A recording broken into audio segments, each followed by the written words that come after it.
All right, in chapter 13, The Very Secret Diary, we see Hermione has to spend a couple weeks in the infirmary because the potion didn't work for her and she ended up turning into a cat because she got cat fur.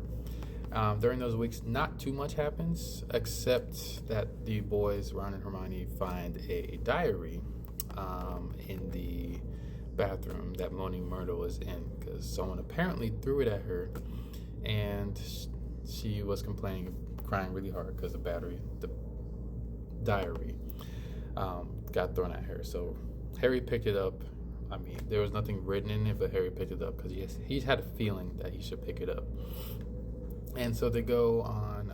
Hermione is let out of the infirmary, and they kind of trying to figure out what the diary is. Maybe they try to connect the dots since the diary does have a date from 50 years ago, which was the last time the Chamber of Secrets was opened.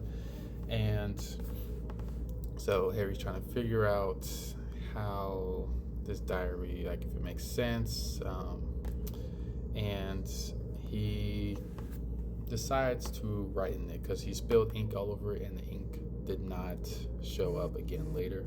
So he spilled ink all over it and was like, maybe I should write in it. So he wrote in it and it wrote back.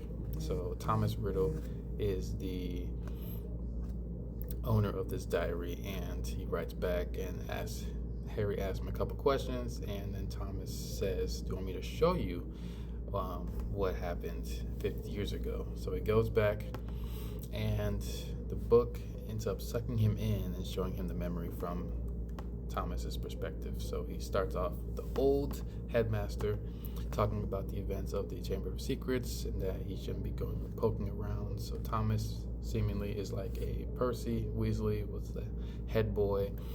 And they go on, and Thomas finds someone sneaking around, and it's none other than Hagrid, who has his giant pet spider.